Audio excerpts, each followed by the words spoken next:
तो दोस्तों आइए जानते हैं कि आखिर नाथूराम ने गांधी को क्यों मारा था। आज हम आपको दिखाने जा रहे हैं एक ऐसी ही संपूर्ण जानकारी। 60 साल तक भारत में प्रतिबंधित रहा था नाथूराम का अंतिम भाषण कि आखिर उन्होंने गांधी को क्यों मारा। 30 जनवरी 1948 को नाथूराम ने महात्मा गांधी की गोली मारकर हत्या कर दी थी। लेकिन नाथूराम गोडसे इस घटना के बाद घटना स्थल से फरार नहीं हुआ, बल्कि उसने आत्मसमर्पण कर दिया। नाथूराम गोडसे समेत 17 अभियुक्तों को गांधी जी की हत्या के लिए मुकदमा चलाया गया। इस मुकदमे की सुनवाई के दरमियान न्यायमूर्ति खोसला ने नाथूराम से अपना वक्तव्य पढ़कर सुनाने को कहा, जिसे न्यायमूर्ति ने स्वीकार कर लिया। हालांकि सरकार ने नाथूराम से इस वक्तव्य पर प्रतिबंध लगा दिया था, लेकिन नाथूराम के छोटे भाई और गांधी जी की हत्या के सहयोगी गोपाल गोडसे ने 60 साल की लंबी कानूनी लड़ाई लड़ने के बाद सुप्रीम कोर्ट में विजय प्राप्त की और नाथूराम का वक्तव्य प्रकाशित किया गया। नाथूराम गोडसे ने गांधी हत्या के पक्ष में अपनी 150 दलीलें न्यायालय के समक्ष प्रस्तुत की। तो दोस्तों आज हम आपको दिखाने जा रहे हैं उसी वक्तव्य से कुछ मुख्य अंश।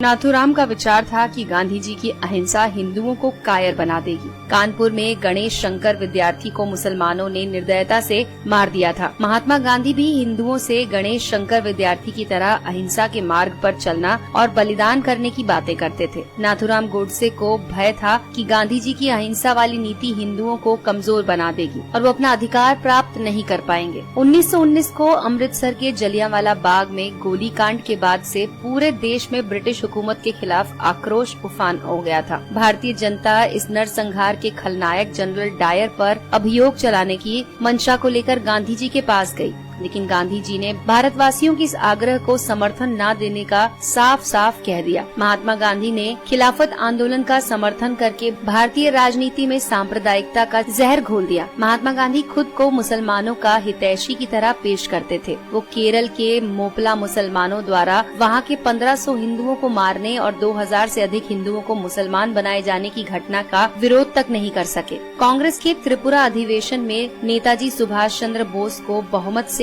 कांग्रेस अध्यक्ष चुन लिया गया, किंतु गांधी जी ने अपने प्रिय सीतारमैया का समर्थन दे दिया। गांधी जी ने सुभाष चंद्र बोस से जोर जबरदस्ती करके इस्तीफा देने के लिए उन्हें मजबूर कर दिया। 23 मार्च 1931 को भगत सिंह, सुखदेव और राजगुरु को फांसी दे दी गई। गांधी जी कश्मीर के हिंदू राजा हरि सिंह से कहा कि कश्मीर मुस्लिम बहुल क्षेत्र है, अतः वहाँ का शासक कोई मुसलमान होना चाहिए। अतएव राजा हरि सिंह को शासन छोड़कर काशी जाकर प्रायश्चित करना चाहिए। जबकि हैदराबाद के निजाम के शासन का गांधी जी ने समर्थन किया था, जबकि हैदराबाद हिंदू बहुल क्षेत्र था। गांधी जी की नीतियां धर्म के साथ बदलती रहती थीं। उनकी मृत्यु के बाद सरदार पटेल ने सशक्त बलों के सहयोग से हैदराबाद को भारत में मिलाने का कार्य किया। गांधी जी के रहते ऐसा करना संभव नहीं होता। पाकिस्तान में हो रहे भीषण रक्तपात से किसी तरह से अपनी जान बचाकर भारत आने वाले विस्थापित हिंदुओं ने दिल्ली की खाली मस्जिद में जब आश्रय स्थायी रूप से लिया तो मुसलमानों ने मस्जिद में रहने वाले हिंदुओं का विरोध किया, जिसके आगे गांधी जी नतमस्तक हो गए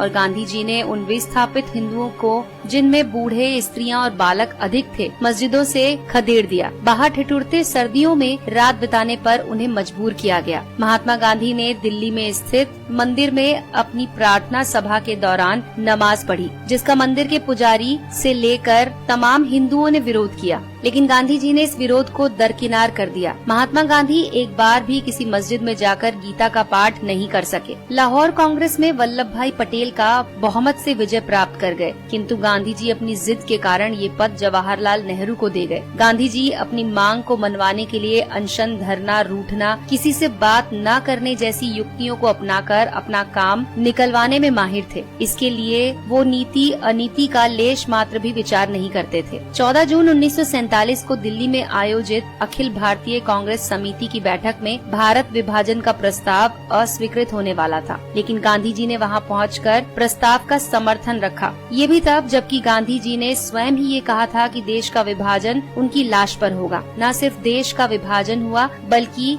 लाखों निर्दोष लोगों का कत्लेआम भी हुआ। गांधी जी ने कुछ नहीं किया। धर्मनिरपेक्षता के नाम पर मुसलमान तुष्टीकरण की नीतियों के जन्मदाता महात्मा गांधी ही थे। जब मुसलमानों ने हिंदी को राष्ट्रभाषा बनाए जाने का विरोध किया तो महात्मा गांधी ने इसे स्वीकार कर लिया। हिंदी की जगह हिंदुस्तानी को बढ़ावा देने लगे। बादशाह राम और बेगम सीता से शब्दों का चलन शुरू हुआ। कुछ एक मुसलमान द्वारा वंदे मातरम गाने का विरोध करने पर महात्मा गांधी झुक गए और इस प्रस्ताव को भारत का राष्ट्रगान नहीं बनने दिया। गांधी जी ने अनेक अवसरों पर शिवाजी, महाराणा प्रताप, गुरु गोविंद सिंह जी को पथभ्रष्ट देशभक्त कहा। वहीं दूसरी ओर गांधी जी ने मोहम्मद अली जिन्ना को कायदे आजम कहकर पुकारा। कांग्रेस ने 1931 में स्वतंत्र भारत के राष्ट्र ध्वज बनाए जाने के लिए एक समिति का गठन किया था। इस समिति ने सर्वसम्मति से चरखा और भगवा वस्त्र को भारत का राष्ट्र ध्वज के डिजाइन को मान्यता दी, किंतु गांधी जी की जिद के कारण उसमें तिरंगा बनाया गया। जब सरदार वल्लभ भाई पटेल के नेतृत्व में सोमनाथ मंदिर का सरकारी व्यय पर पुनर्निर्माण करने का प्रस्ताव पारित किया गया, तब गांधी जी, जो कि मंत्रिमंडल के सदस्य भी नहीं थे, सोमनाथ मंदिर पर सरकारी व्यय के प्रस्ताव को निरस्तर कर दिया और 13 जनवरी 1948 को आमरण अनशन के माध्यम से सरकार पर दिल्ली की मस्जिदों का सरकारी खर्च से पुनर्निर्माण करने का दबाव डालने लगे। भारत को स्वतंत्रता के बाद पाकिस्तान को एक समझौते के तहत 75 करोड़ रुपए देने थे। भारत ने 20 करोड़ रुपए दे भी दिए थे, लेकिन इसी बीच 22 अक्टूबर 1947 को पाकिस्तान ने कश्मीर पर आक्रमण कर दिया। केंद्रीय मंत्रिमंडल ने आक्रमण से क्षुब्ध होकर 55 करोड़ की राशि न देने का निर्णय ले लिया था, जिसका महात्मा गांधी ने विरोध किया और आमरण अनशन शुरू कर दिया, जिसके परिणाम स्वरूप 55 करोड़ की राशि भारत ने पाकिस्तान को दी। महात्मा गांधी भारत के नहीं अपितु पाकिस्तान के राष्ट्रपिता थे, जो हर एक कदम पर पाकिस्तान के पक्ष में खड़े रहे, फिर चाहे पाकिस्तान की मांग जायज हो या नाजायज। गांधी जी